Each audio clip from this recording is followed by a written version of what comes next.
The Lord be with you. And with your spirit. A reading from the Holy Gospel according to John. Glory to you, O Lord. Jesus said to his disciples, "Now I am going to the one who sent me. Not one of you has asked, 'Where are you going?' Yet you are sad at heart because I have told you this. Still, I must tell you the truth. It is for your own good that I am going, because unless I go, the advocate will not come to you. But if I do go, I will send him to you. And when he comes, he will show the world how wrong it was about sin, and about who was in the right, and about judgment, and about sin. Proved by their refusal to believe in me about who was in the right, proved by my going to the Father and your seeing me no more, about judgment, proved by the prince of this world being already condemned." The Gospel of the Lord.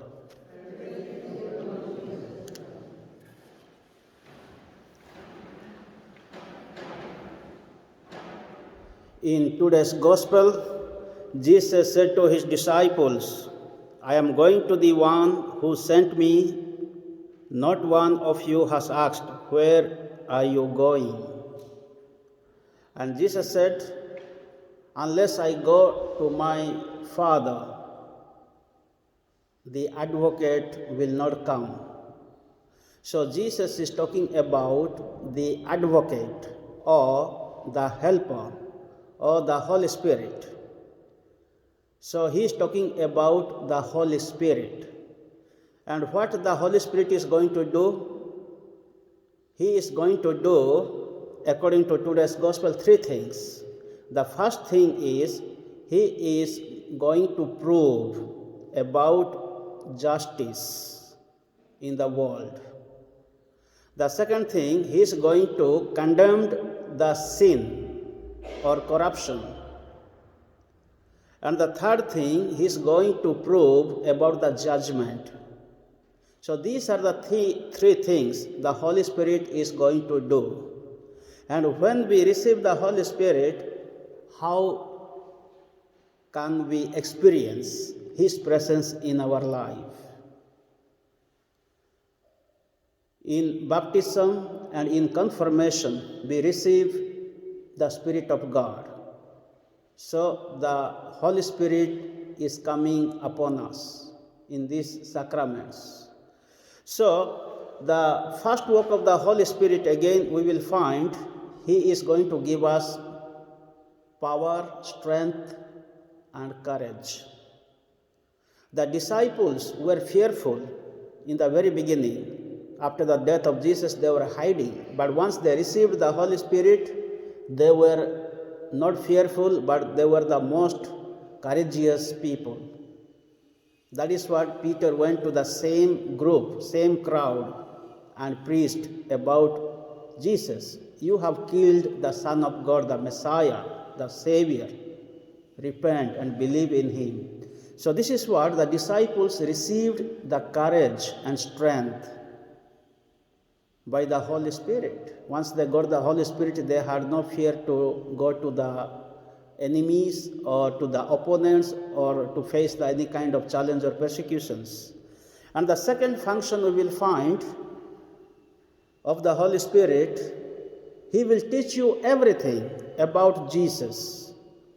So if you don't know about Jesus, the Spirit will teach you everything, provided we must keep open our hearts and minds to know about Jesus. And the Holy Spirit is going to strengthen our faith, because he's going to teach everything. And he is not only going to teach everything, but he is also going to show the wrong things. So this is what we heard in today's Gospel. He will show you the world how wrong it was about sin, and about who was in the right, and about judgment, and about sin again. So today there are so many things are happening in the world, in the society, in the families. But the Spirit is going to tell this is right or this is wrong. During this time of pandemic, there are why this pandemic is increasing or happening. So there are so many things are there due to those failures. All these things are also happening. So that is what the Holy Spirit can tell. Because of these reasons, all these things are happening. So today, as we have come around this altar, let us experience the Spirit of God in our life. The Spirit of God can help us to love God more and more. The Spirit of God can help us to increase our faith in God, very especially during the time of persecutions, during the time of coronavirus.